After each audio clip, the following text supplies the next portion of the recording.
12 avril 1899. L'hypocrisie offense Jésus profondément. Aujourd'hui, Jésus est venu sans trop se faire attendre.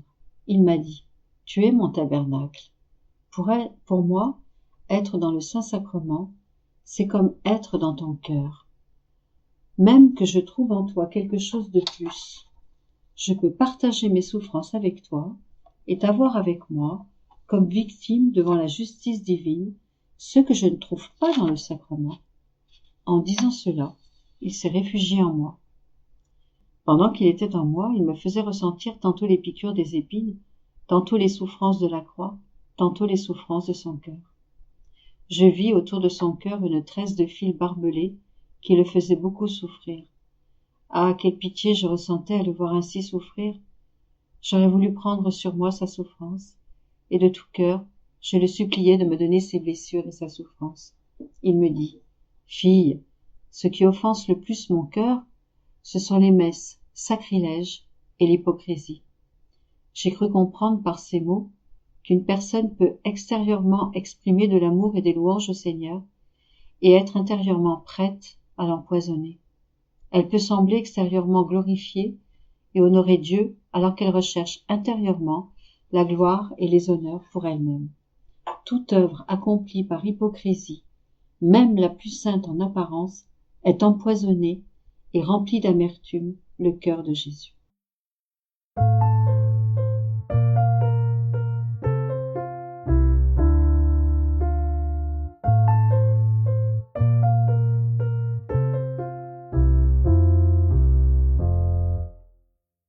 « 12 avril 1904.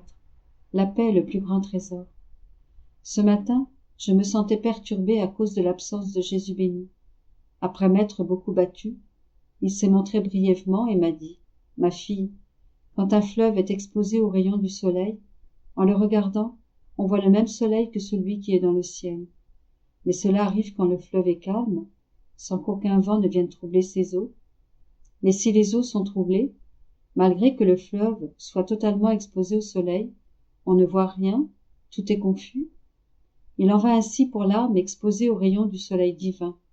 Si elle est calme, elle aperçoit le soleil divin en elle. Elle sent sa chaleur, elle voit sa lumière, et elle comprend la vérité. Mais si elle est troublée, bien qu'elle ait le soleil divin en elle, elle n'éprouve rien d'autre que de la confusion et du trouble. Si donc tu as à cœur de demeurer unie à moi, garde ta paix comme ton plus grand trésor.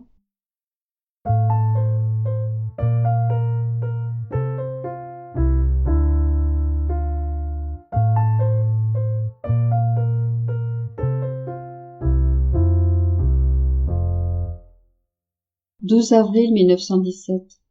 Ce ne sont pas les souffrances qui rendent les âmes malheureuses, mais quand quelque chose manque à leur amour pour Dieu. Me trouvant dans mon état habituel, mon toujours aimable Jésus vint. Comme je souffrais un peu, il me prit dans ses bras et me dit, « Ma fille bien-aimée, ma chère petite fille, repose-toi en moi. Ne garde pas tes souffrances pour toi seule, mais joins-les à ma croix comme escorte et soulagement à mes douleurs. Mes souffrances se joindront aux tiennes et te soutiendront. Nos souffrances brûleront dans un même feu. Je verrai tes souffrances comme si elles étaient miennes. Je leur donnerai les mêmes effets et la même valeur que les miennes quand j'étais sur la croix. Elles rempliront le même office devant mon Père pour les âmes. Mieux encore, viens toi-même sur la croix, comme nous y serons heureux, même en souffrant. En fait, ce n'est pas la souffrance qui rend la créature malheureuse. Au contraire, souffrir la rend victorieuse, glorieuse, riche et belle. Elle devient malheureuse quand quelque chose manque à son amour. Unie à moi sur la croix, tu seras satisfaite en tout par l'amour. Tes souffrances seront amour, ta vie sera amour, et ainsi tu seras heureuse.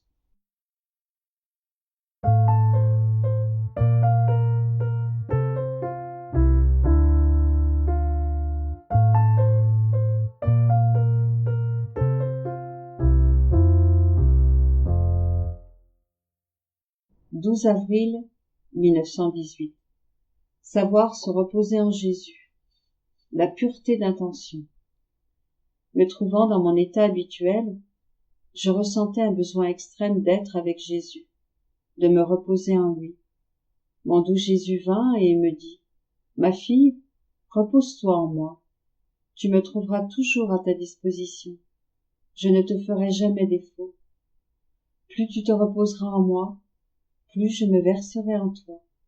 Souvent, ressentant le besoin de me reposer, je viendrai à toi, et je me reposerai en toi, me servant à moi-même le repos que je t'accorde. » Puis il ajouta, « Quand les âmes font tout pour me plaire, m'aimer et vivre aux dépens de ma volonté, elles deviennent comme des membres de mon corps, en lesquels je me glorifie comme si c'étaient les miens.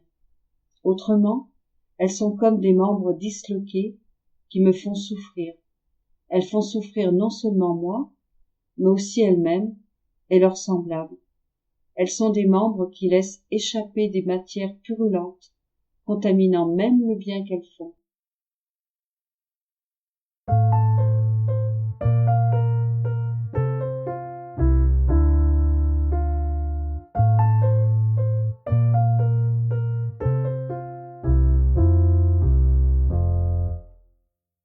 12 avril 1922.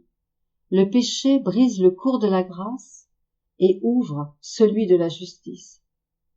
J'étais dans mon état habituel quand mon cher Jésus se manifesta à moi tout chagriné. Il semblait sur le point de mettre en marche sa justice, forcé qu'il était de le faire par les créatures elles-mêmes. Je l'ai prié d'amoindrir ses châtiments. Il me dit, « Ma fille, entre le Créateur et les créatures, il ne devrait circuler que de l'amour. Le péché perturbe cette circulation et ouvre la porte à la justice. Faisant son chemin parmi les créatures, ma justice languit de rétablir le règne de mon amour bafoué. Oh, si l'homme ne péchait pas, ma justice n'aurait pas à intervenir. Penses-tu que je désire punir l'homme? Non, non, cela me cause beaucoup de peine. C'est très dur pour moi de toucher à l'homme. Mais c'est l'homme lui-même qui me force à le châtier. Prie pour que l'humanité se repente, de sorte qu'ayant rétabli le règne de l'amour, la justice puisse rapidement se retirer.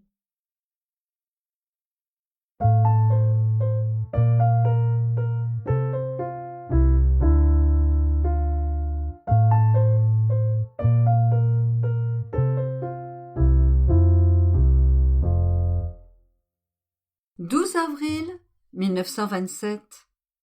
La divine volonté est équilibrée. Dans la création, Dieu a établi un rapport entre l'homme et les choses créées. Exemple d'une cité, le nuage illuminé. Mon pauvre état est plus douloureux en raison de la privation de mon doux Jésus. Le cher et tendre espoir de trouver ma vie ressemble à un dur martyre, et à la mort, la peine de l'avoir perdu, stupéfie, pétrifie et répand sur mon âme comme une rosée douloureuse.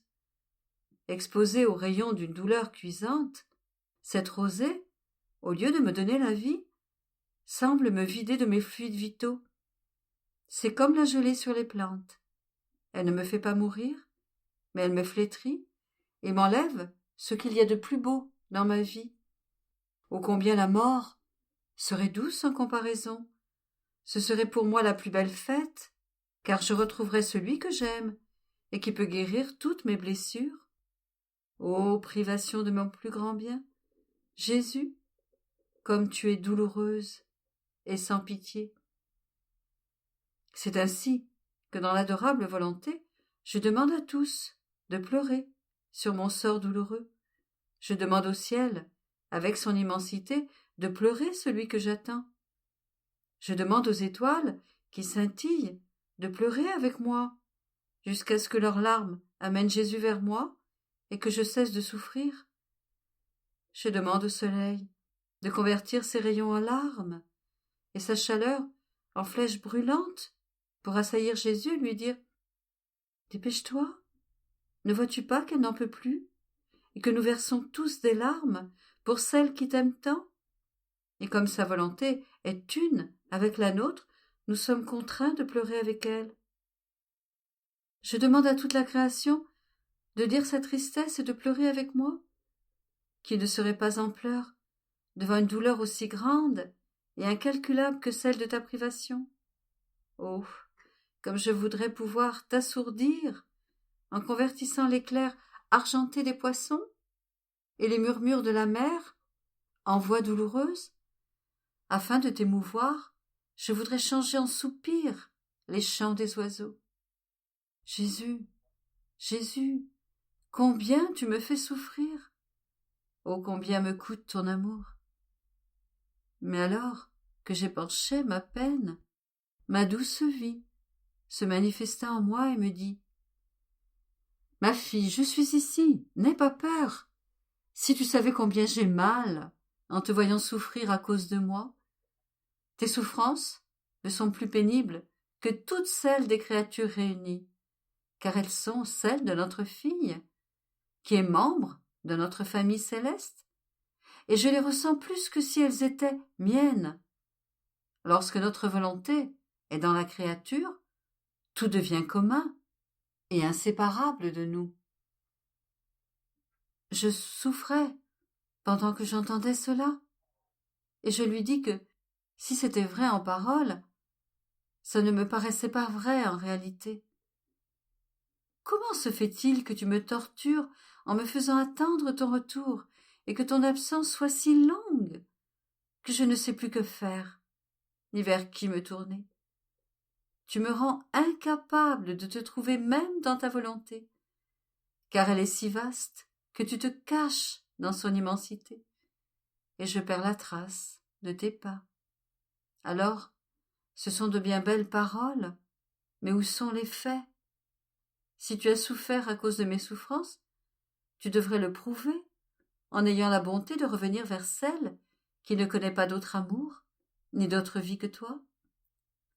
Et Jésus, touché, me pressa contre lui et dit: Ma pauvre fille, courage. Tu ne sais pas tout ce que signifie vivre dans ma volonté. Elle possède l'équilibre parfait, et tous ses attributs sont en plein accord.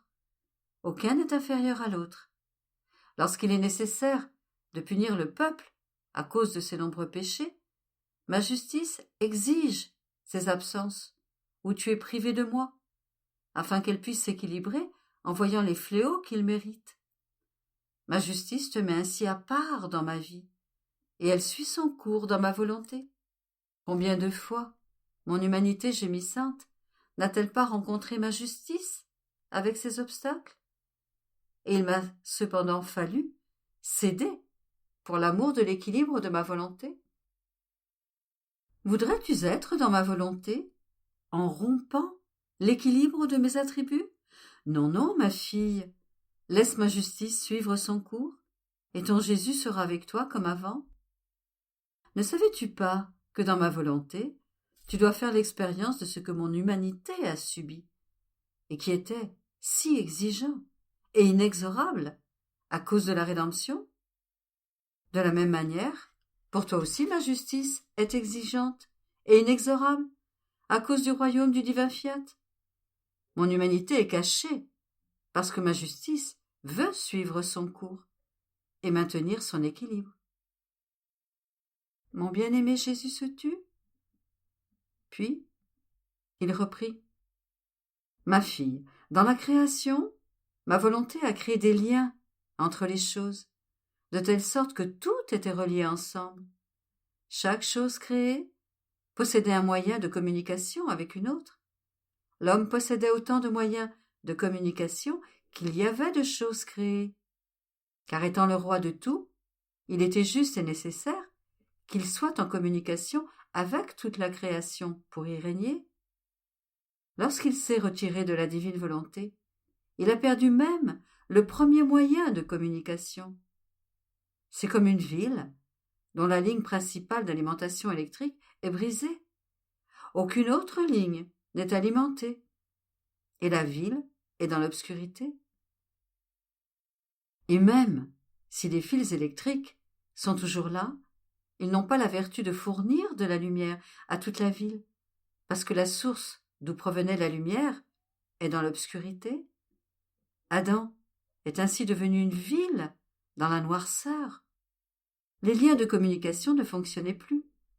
La source de lumière s'était retirée de lui parce qu'il avait lui-même rompu les communications et il s'est retrouvé comme un roi détrôné et sans royaume. Il ne régnait plus. Chaque lumière de la ville s'est éteinte et il s'est retrouvé enveloppé par les ténèbres de sa propre volonté. Lorsqu'une âme possède ma volonté, elle représente une ville pleine de lumière et capable de communiquer avec toutes les parties du monde. Ces communications s'étendent même jusqu'à la mer, au soleil, aux étoiles et jusqu'au ciel tout entier. Des demandes lui parviennent de toutes les parties du monde, et comme elle est la plus riche, elle peut tout procurer grâce à ses moyens de communication et elle est connue du ciel et de la terre. Tous se tendent vers cette âme, et elle est la plus aimée. C'est tout le contraire pour celui qui ne vit pas dans ma volonté. Son existence est dure, il souffre de la faim, ne reçoit quelques miettes que par pitié, et ses ennemis le pillent souvent. Il souffre de cette obscurité, et vit dans la plus extrême pauvreté. Je me sentais oppressée à cause de la privation de mon doux Jésus, et à cela venaient s'ajouter d'autres souffrances. J'offrais tout à l'adorable volonté pour obtenir le triomphe de son règne. Tout en faisant cela, je regardais le ciel que parcouraient des nuages blancs et lumineux, et mon doux Jésus, se manifestant en moi, me dit « Ma fille, regarde comme ces nuages sont beaux. Vois comme ils recouvrent le ciel et forment un magnifique ornement sur le bleu de la voûte. Mais qui a changé leur grisaille et chassé leur obscurité pour les transformer en nuages blancs et resplendissants? Le soleil, en les revêtant de sa lumière, leur a fait perdre leur noirceur pour les transformer en nuages de lumière. Oui, ce sont toujours des nuages, mais ils ne sont plus sombres, ils éclairent la terre. Avant d'être revêtus par le soleil, ils semblaient enlaidir les cieux par leur obscurité, en masquant la beauté d'un ciel d'azur. Maintenant ils l'honorent et constituent son plus bel ornement. Ma fille, les souffrances, les mortifications, mes privations et les circonstances pénibles sont autant de nuages qui assombrissent l'âme. Mais si l'âme laisse tout cela couler dans ma volonté, mieux qu'un soleil, elle revêtira l'âme et convertira ces sombres nuées en nuages de lumière resplendissante, de telle sorte qu'ils deviendront le plus bel ornement du ciel de cette âme. Dans ma volonté, toute chose perd cette obscurité qui oppresse et semble se jouer de la pauvre créature. Tout concourt alors à l'éclairer et à l'orner d'une resplendissante beauté. Je vais alors redire au ciel tout entier « Voyez comme elle est belle, la fille de ma volonté, toute parée de ces blancs et brillants nuages. Elle est nourrie de lumière, et ma volonté la revêt de ma lumière, qui convertit la sienne en une resplendissante clarté. »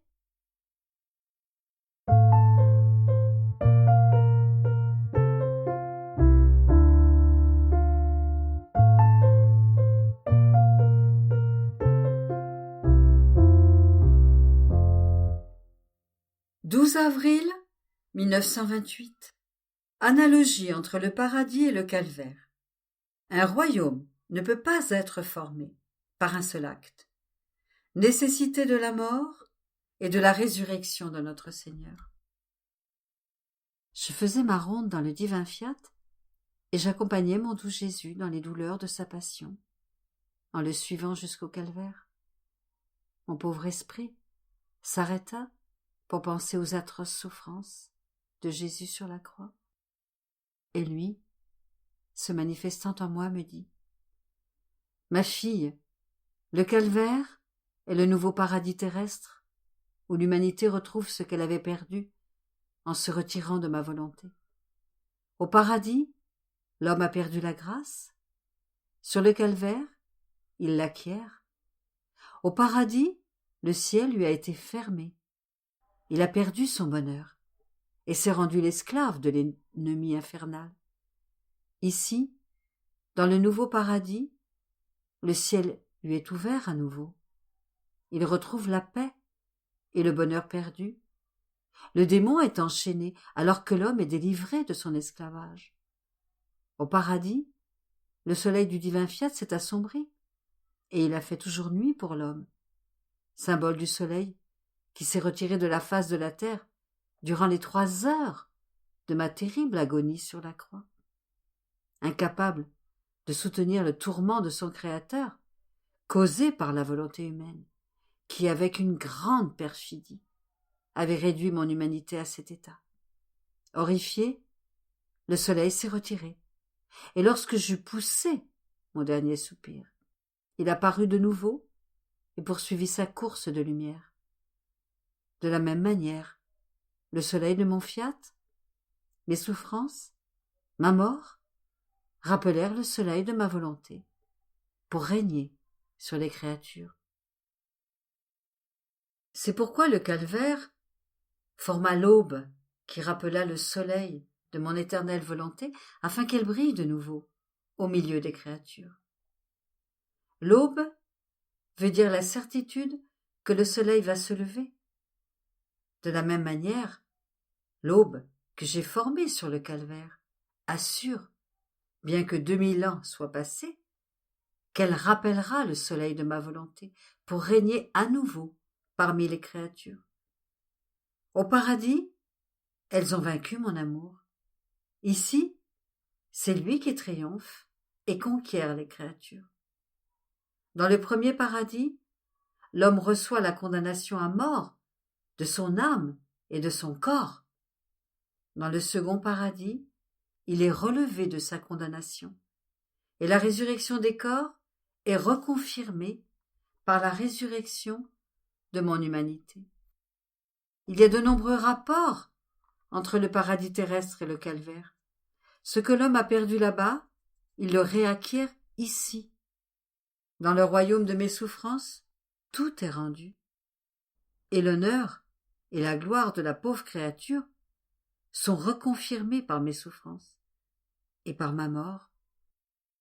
En se retirant de ma volonté, l'homme a formé le royaume de ses maux, de ses faiblesses, de ses passions et de ses misères. Et j'ai voulu venir sur terre. J'ai voulu souffrir grandement. J'ai permis que mon humanité soit lacérée, sa chair déchirée, qu'elle ne soit qu'une plaie. Et j'ai même voulu mourir pour former, par mes nombreuses souffrances et ma mort, le royaume opposé aux nombreux maux que la créature avait formés pour elle-même. Un royaume n'est pas formé par un seul acte, mais par de nombreux actes qui se succèdent. Et plus il y a d'actes, plus le royaume devient grand et glorieux. C'est pourquoi ma mort était nécessaire à mon amour. Par ma mort, je devais donner le baiser de vie aux créatures. Et par mes nombreuses plaies, je devais laisser sortir tous les biens, afin de former le royaume des biens pour les créatures. Ainsi mes plaies sont des sources d'où jaillissent des biens, et ma mort est une source de vie jaillissante pour toutes les créatures. Et tout comme ma mort, ma résurrection était nécessaire à mon amour, car en faisant sa volonté, l'homme avait perdu la vie de ma volonté, et je voulais ressusciter, afin de former non seulement la résurrection du corps, mais en elle la résurrection de la vie de ma volonté. Si je n'étais pas ressuscité, la créature n'aurait pas pu ressusciter dans mon fiat. Il lui aurait manqué la vertu, le lien de sa résurrection dans la mienne, et mon amour se serait senti incomplet. J'aurais eu le sentiment que je pouvais faire quelque chose de plus que je ne faisais pas, et je serais resté avec le dur martyre d'un amour qui n'est pas complet. Si donc l'homme ingrat ne profite pas de tout ce que j'ai fait, le mal est tout entier le sien, mais mon amour connaît son triomphe et en jouit pleinement.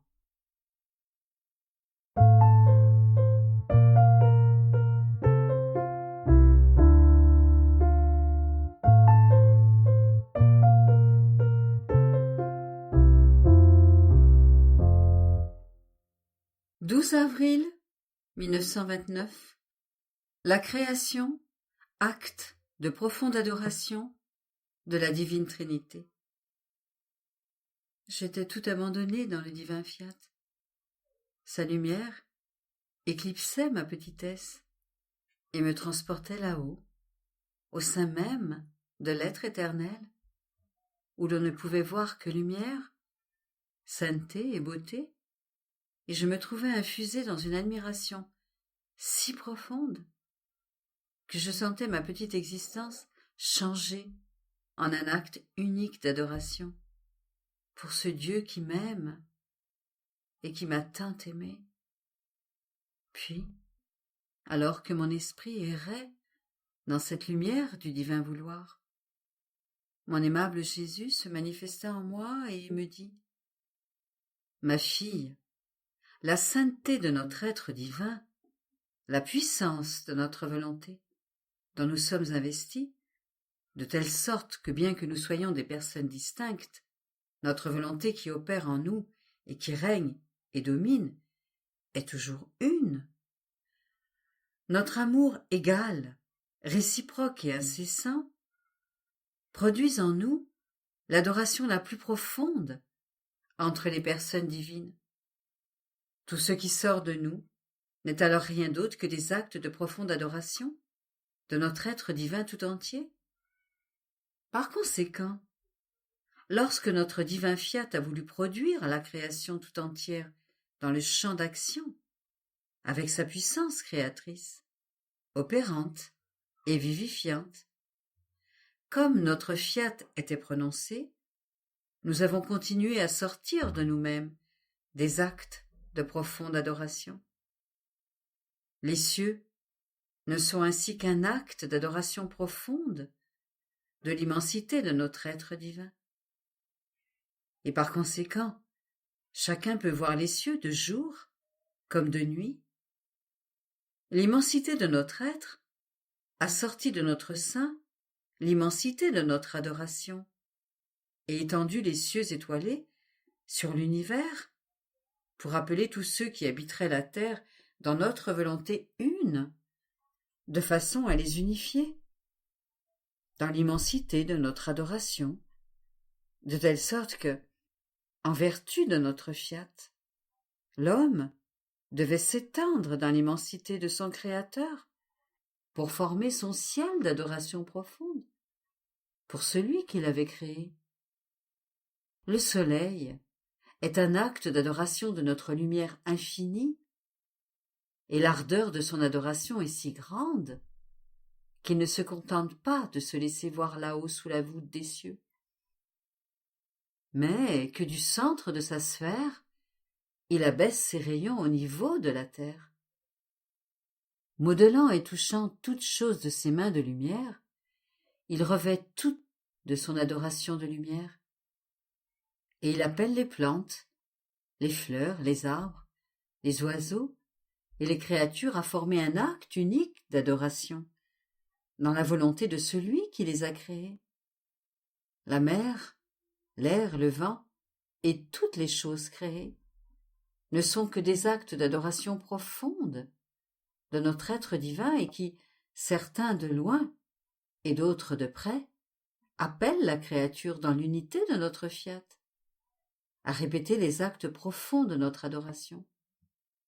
Et en faisant sien ce qui est nôtre, elle peut nous donner le soleil, le vent, la mer, la terre en fleurs, comme autant de profonde adoration que notre volonté une sait produire et peut produire dans la créature. Qu'y a-t-il que notre fiat ne puisse faire? Il peut tout faire de sa force une. Il unit toutes choses. Il garde toutes choses en action.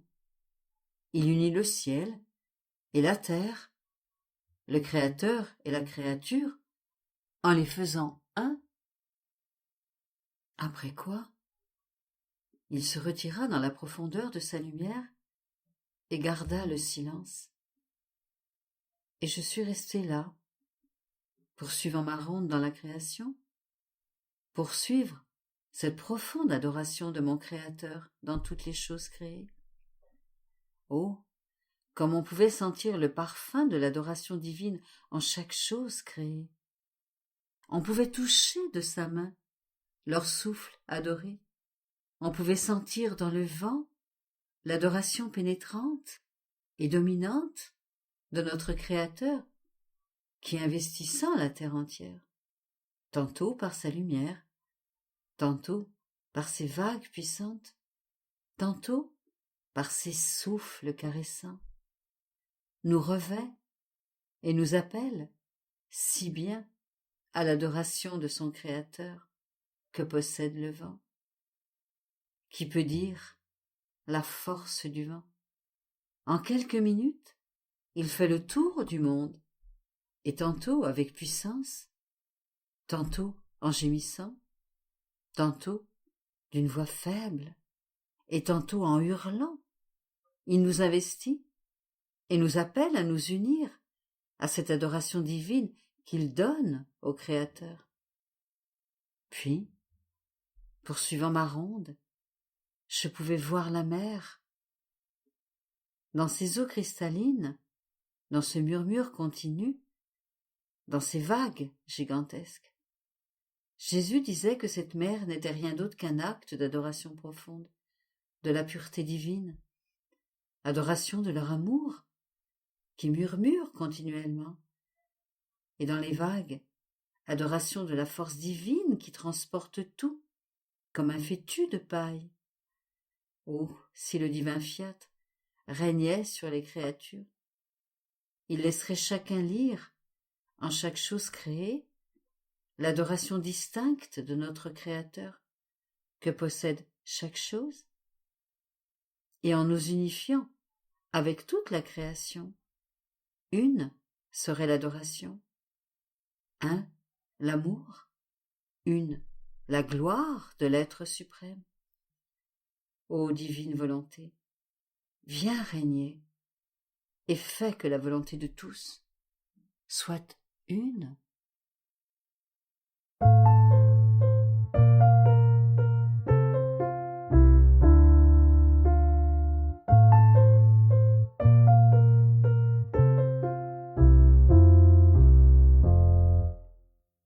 12 avril 1930. Les actes accomplis dans le divin vouloir sont des murs de lumière autour de Jésus. Le soleil semeur de l'amour de son Créateur. Le soleil de la divine volonté forme son soleil dans la créature, et il est un divin semeur dans la créature. Mon abandon dans le fiat continue, et en suivant ces actes, je pensais et accompagnais les douleurs très amères de mon doux Jésus. Je me disais, comme je veux défendre Jésus et l'empêcher de recevoir de nouvelles offenses, se manifestant en moi et me tenant dans ses bras, il me dit, « Ma fille, si tu veux me défendre de telle sorte que les offenses ne m'atteignent plus, fais-moi réparation dans ma divine volonté. Car en faisant réparation dans ma volonté, tu formes un mur de lumière autour de moi. Et s'ils m'offensent, leurs offenses resteront à l'extérieur de ce mur de lumière. Elles n'entreront pas à l'intérieur. Je me sentirai protégée par ce mur de lumière, c'est-à-dire par ma volonté même, et je pourrai y être en sûreté. Ainsi, ton amour dans ma divine volonté formera pour moi un mur d'amour et de lumière. Ton adoration et tes réparations formeront pour moi un mur de lumière, d'adoration et de réparation, de sorte que les refus d'amour et les actes de mépris des créatures ne m'atteindront pas mais resteront à l'extérieur de ces murs. Et si je les ressens, ce sera comme à distance, parce que ma fille m'a entouré du mur infranchissable de ma divine volonté. Ma fille, l'amour, les réparations et les prières, en dehors de mon fiat, sont à peine de petites gouttes. Par contre, dans ma divine volonté, les mêmes choses et les mêmes actes sont des mers, de très hautes murailles et des rivières sans fin. Ma volonté est immense, et elle rend immenses les actes de la créature. Après quoi, je suivis le fiat dans la création, et mon esprit était perdu dans la compréhension de l'acte continu du fiat envers les créatures, à travers les choses créées, de manière directe. Directement, l'acte continu du fiat suprême nous apporte dans ses bras pour être notre mouvement, notre respiration, notre palpitation et notre vie. Oh, si les créatures pouvaient voir ce que cette divine volonté fait pour nous. Oh, comme ils l'aimeraient et se laisseraient dominer par elle. Mais hélas, alors que nous sommes inséparables de la divine volonté, que tout nous vient par elle, et qu'elle est plus que notre vie même, elle n'est pas reconnue, nous ne la regardons pas, et nous vivons comme si nous étions loin d'elle. Aussi, alors que je faisais mes rondes dans la création, se manifestant à l'extérieur de moi, mon bien-aimé Jésus me dit : « Ma fille, toutes les choses créées disent amour. Mais le soleil, avec sa lumière et sa chaleur, a la suprématie sur toute chose, et il est le semeur de mon amour. Dès son lever, le soleil commence ses semailles d'amour. La lumière et la chaleur du soleil recouvrent la terre, et passant de fleur en fleur, par un simple toucher de lumière, il sème la diversité des couleurs et des parfums, déverse les semences d'amour, des différentes qualités divines et de ses parfums d'amour, passant de plante en plante, d'arbre en arbre, avec son baiser de lumière. Il déverse la semence de douceur de l'amour divin sur les uns, la diversité de nos ressemblances divines sur les autres, et la substance de l'amour divin sur d'autres.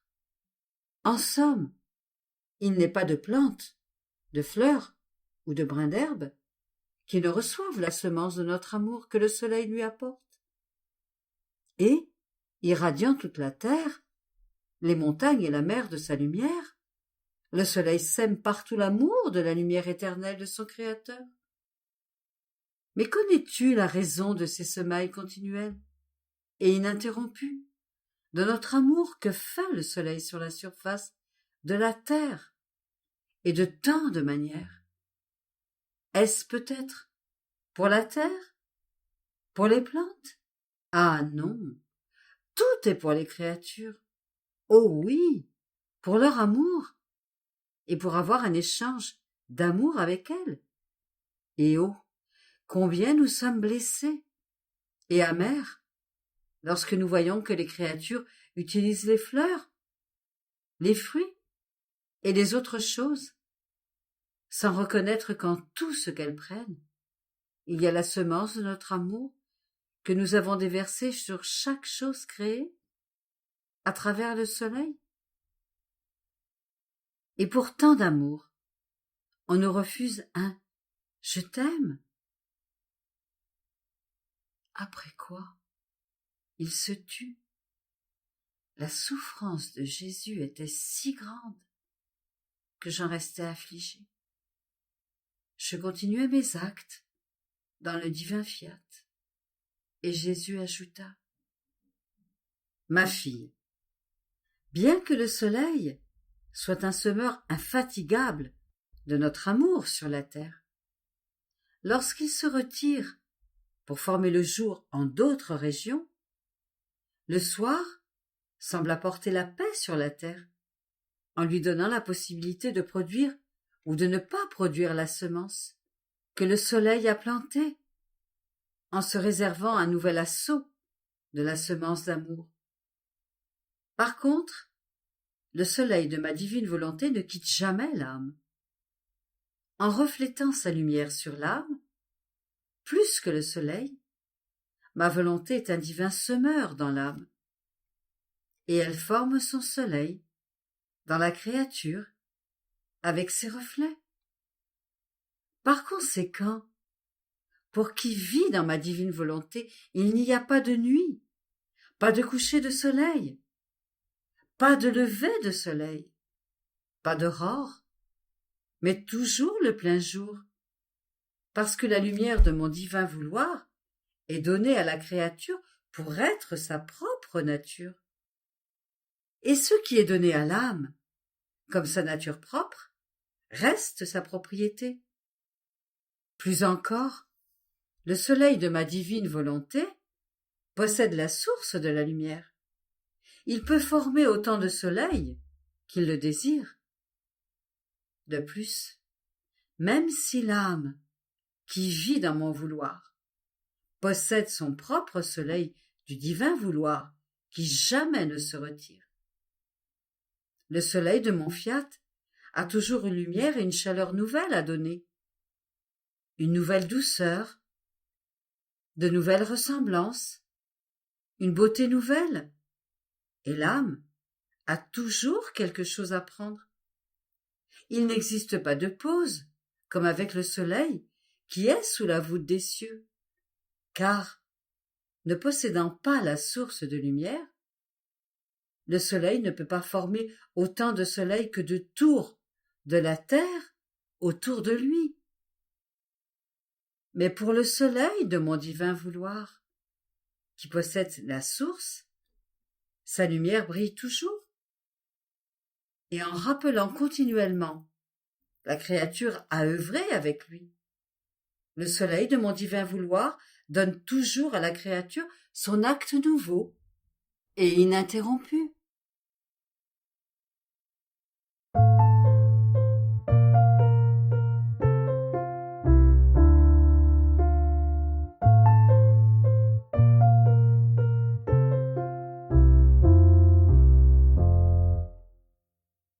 « 12 avril 1935.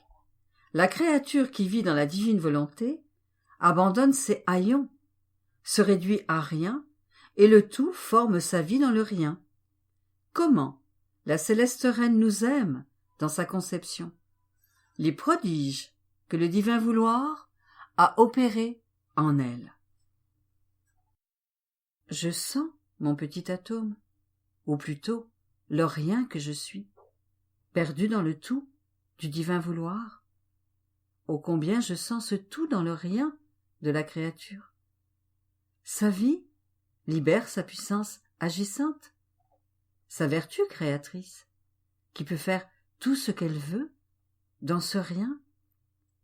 On peut dire que ce rien est le jeu du divin fiat, qui par son règne séduit la créature, la ravit, la comble, et le rien lui laisse faire ce qu'il veut.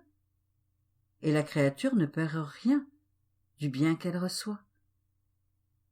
Je pensais cela lorsque mon doux Jésus m'a fait sa petite visite et m'a dit : « Ma fille, lorsque l'âme vit dans ma divine volonté, elle abandonne ses haillons, elle se vide de toute chose afin d'être et de demeurer ce pur rien. Et mon vouloir l'investit, la remplit avec le tout, la domine et forme en elle des prodiges de sainteté, de grâce et de beauté dignes de son pouvoir créateur. De plus, dans ce vide du rien, il génère son amour et forme sa vie divine en se rendant maître du rien au point de rendre la créature maîtresse avec le fiat suprême. Et comme son règne vient du tout qu'elle possède, elle ressent en elle cette vertu dominante et règne sur la divine volonté elle-même, de sorte qu'elles règnent toutes les deux, dans le plus grand accord, avec un seul amour et une seule volonté. La volonté humaine sent sa vie dans la mienne et ne fait rien sans ressentir que mon acte veut travailler avec elle. Et ma volonté, qui sent ma vie dans la créature, s'impose sur le rien pour le faire travailler dans le tout. Ainsi, lorsque la créature a décidé avec une volonté ferme de vivre dans la mienne, mon vouloir commence à former sa vie dans la sienne, pour y développer sa bonté, sa puissance, sa sainteté et la plénitude de son amour. La vie est la manifestation de la volonté qu'elle possède. Elle est le vêtement qui la recouvre, le son de sa voix, la narratrice de ses merveilles, de son infinitude et de sa puissance. C'est pourquoi ma divine volonté ne se contente pas d'avoir la créature qui vit en elle, le rien dans le tout.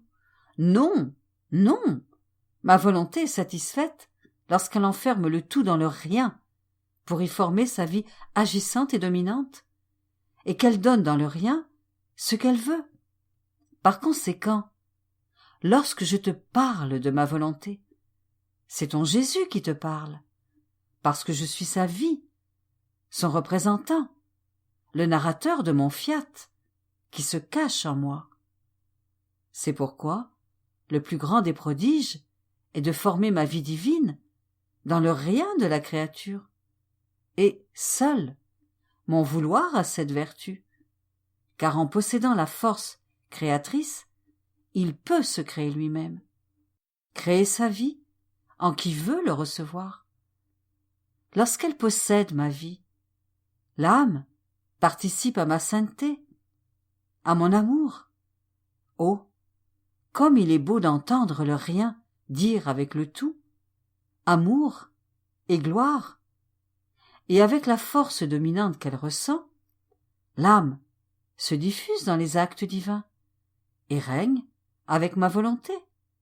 Il n'est pas pour nous de plus grande satisfaction que de sentir le rien travailler et régner dans notre être divin.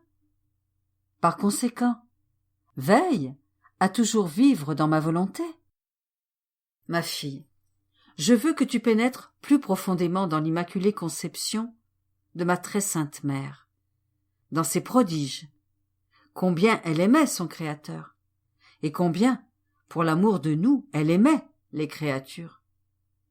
C'est dans l'acte de la conception que la petite reine a commencé sa vie avec la divine volonté. Elle ressentait toute la force, l'immensité et l'enthousiasme de l'amour divin au point de se sentir perdue et submergée d'amour, si bien qu'elle ne pouvait rien faire d'autre que d'aimer celui qui l'aimait tellement. Elle se sentait aimée au point de remettre sa volonté en son pouvoir pour posséder sa vie, ce que l'on peut appeler le plus grand amour de Dieu, l'amour le plus héroïque, l'amour qui seul peut dire « Je ne peux rien te donner de plus, je t'ai tout donné ». Et la petite reine a consacré sa vie à l'aimer comme elle était aimée. Elle n'a pas perdu un seul instant sans l'aimer et a cherché à égaler son amour. Rien n'était caché à notre divine volonté, qui possède l'omniscience de toutes choses. Elle rendait présente à cette sainte créature toutes les générations humaines, chaque faute qu'elles avaient commise et allaient commettre. Et dès le premier instant de sa conception, la céleste petite, qui ne connaissait pas d'autre vie que celle de la divine volonté, commença à souffrir d'une souffrance divine pour chaque faute de la créature, si bien qu'elle formait autour de chacune de ces fautes une mer d'amour et de souffrance divine.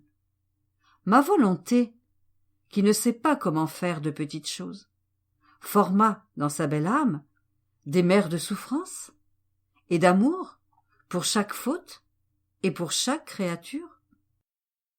C'est pourquoi la sainte petite Vierge fut, dès le premier instant de sa vie, reine de douleur et d'amour, parce que notre volonté, qui peut faire toute chose, lui donna cette souffrance et cet amour. Et si ma volonté ne l'avait pas soutenue de sa puissance, elle serait morte pour chaque faute, et se serait consumée d'amour pour chaque créature qui devait exister. Et notre divinité commença à avoir, en vertu de notre volonté, une douleur divine et un amour divin pour chaque créature. Oh, combien nous nous sentons satisfaits et payés de retour pour chacune, et en vertu de cette souffrance et de cet amour divin, nous ressentons une inclination envers chaque créature. Son amour était si grand qu'en devenant maître de nous, elle nous a fait aimer ceux qu'elle aimait, si bien que le Verbe éternel, lorsque cette sublime créature a vu le jour, se précipite pour aller à la recherche de l'homme et le sauver. Qui peut résister à la puissance agissante de notre volonté dans la créature, et que ne peut-elle faire et obtenir quand elle le veut? Oh, si chacun pouvait connaître le grand bien que nous faisons aux générations humaines en leur donnant cette céleste reine. C'est elle qui préparera la rédemption, qui conquit son Créateur et qui porta le Verbe éternel sur la terre. Oh, tous se presseraient alors autour de ses genoux maternels pour implorer d'elle cette divine volonté dont elle possède la vie.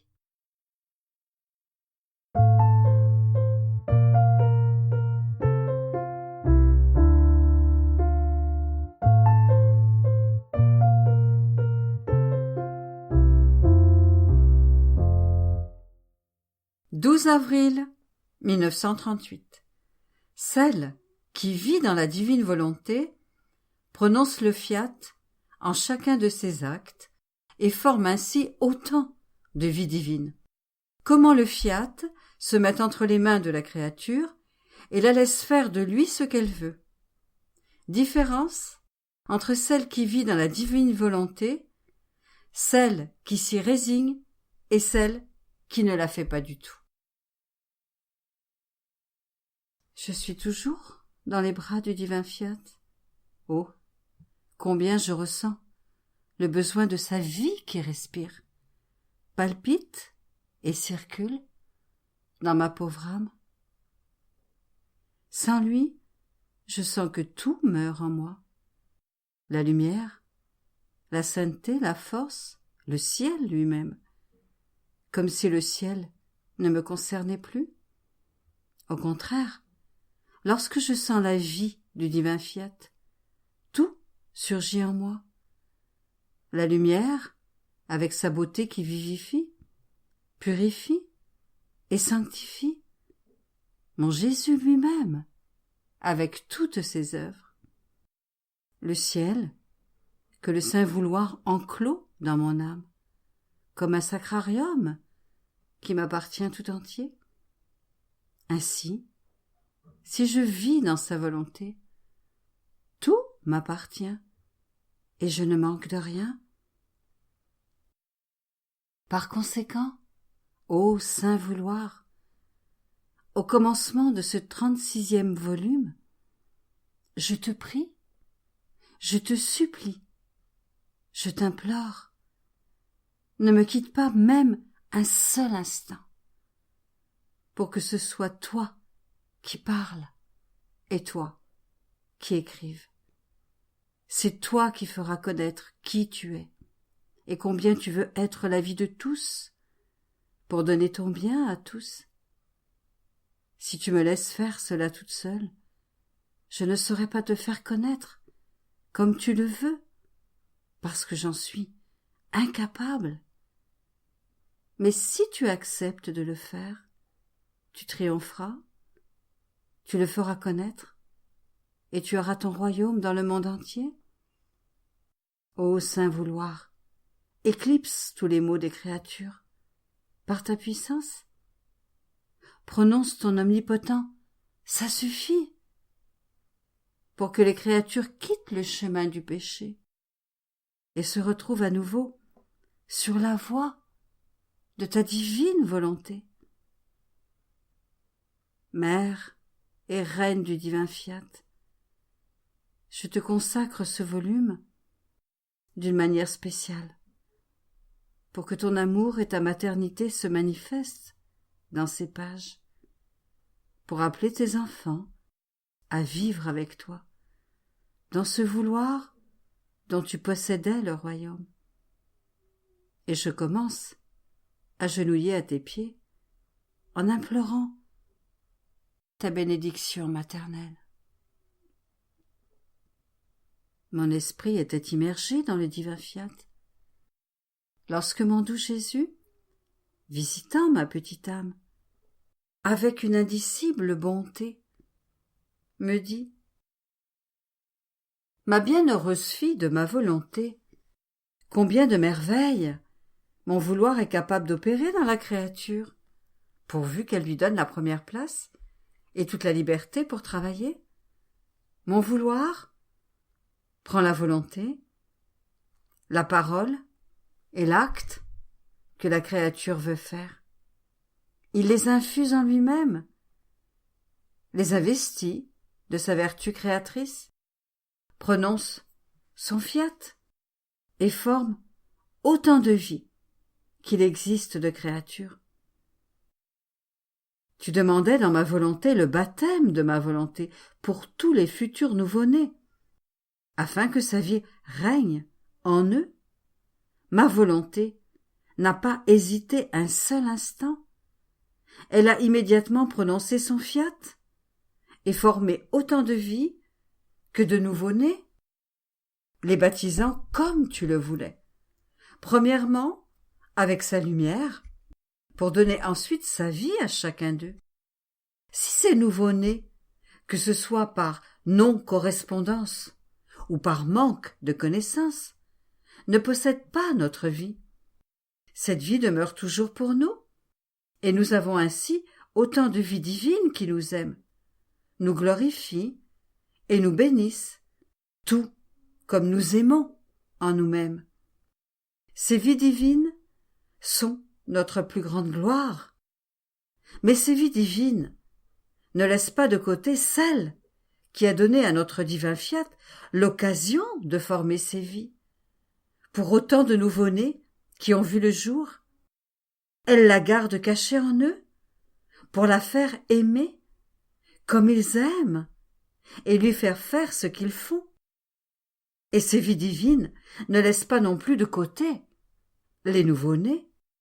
Elle veille sur eux et les défend pour être capable de régner dans leur âme. Ma fille, qui pourra te dire combien nous aimons cette créature qui vit dans notre vouloir? Nous l'aimons tellement que notre vouloir se met en son pouvoir, si bien que l'âme fait de lui ce qu'elle veut. Si l'âme veut former nos vies, nous la laissons faire. Si l'âme veut remplir le ciel et la terre de notre amour, nous lui laissons la liberté de le faire, si bien que chacun nous dit qu'il nous aime. Même dans le petit oiseau qui chante et gazouille, nous entendons le « je vous aime » de celle qui vit dans notre vouloir. Si dans le transport de son amour, l'âme veut nous aimer encore plus, elle entre dans notre acte créateur et prend plaisir à créer des soleils, des étoiles et des cieux nouveaux pour leur faire dire sans arrêt « Je vous aime, je vous aime ». Et elle se fait conteuse pour raconter notre gloire. Dans notre volonté, l'âme est attentive à tout afin de voir ce que nous voulons et comment elle peut nous aimer davantage. Mon Dieu, que de merveilles, que de surprises il y a dans notre vouloir.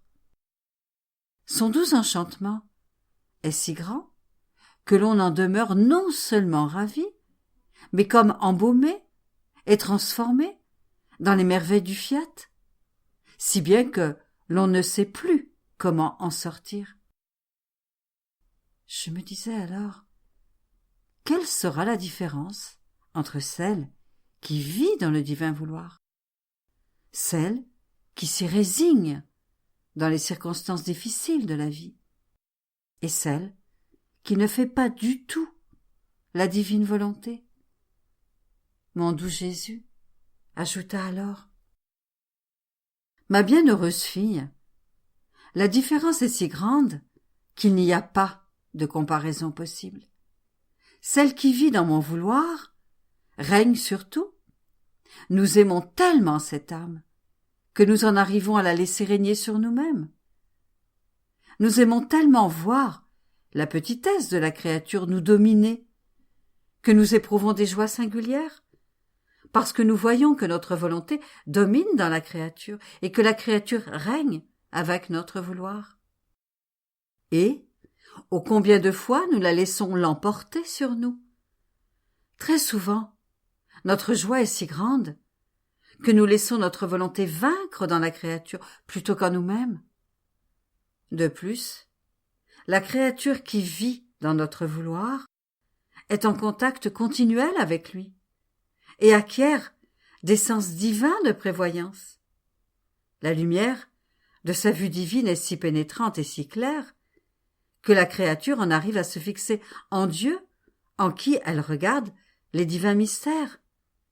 Notre sainteté et notre beauté sont palpables. Cette âme les aime et les fait siennes. Avec ses yeux de lumière, cette âme trouve son Créateur partout. Il n'est rien en quoi cette âme ne le trouve pas. Avec sa majesté et son amour, le Créateur enveloppe la créature et lui fait sentir combien il l'aime. Et, oh, quelles joies indescriptibles des deux côtés! La créature, en se sentant aimée, et le Créateur, aimé par la créature, en chaque chose. Cette âme acquiert une ouïe divine et entend immédiatement ce que nous voulons. Elle nous écoute toujours avec attention, et il n'est pas nécessaire de dire et de répéter ce que nous voulons. Un petit signe suffit, et tout est fait.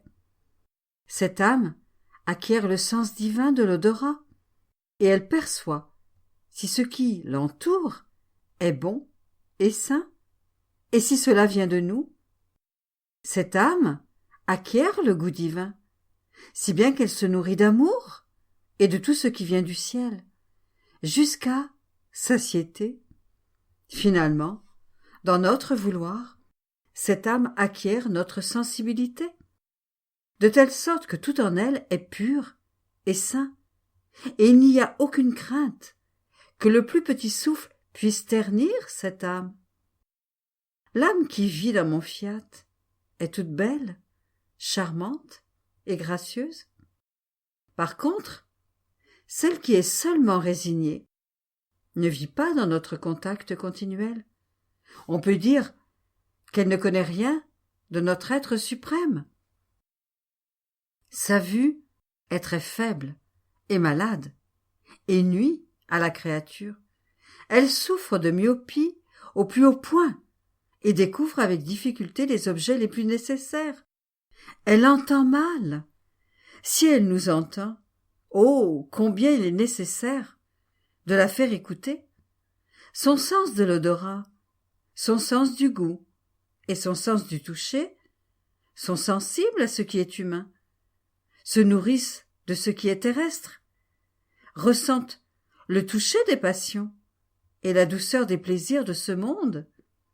Et il semble qu'en faisant ma volonté en certaines circonstances douloureuses, elles ne s'en nourrissent pas chaque jour, mais dans les occasions où ma volonté leur offre une souffrance. Oh, combien ces créatures deviennent nerveuses et malades, au point d'inspirer la pitié. Pauvres créatures, sans ma volonté continue. Comme elles me font pitié. Et finalement, celles qui ne sont même pas résignées sont aveugles sourdes, sans aucun sens de l'odorat, et elles perdent le goût de tout ce qui est bon. Ce n'est alors qu'une pauvre créature, paralysée, qui ne peut même pas se servir pour s'aider elle-même. Cette créature forme elle-même un réseau de malheurs et de péchés dont elle ne sait comment sortir.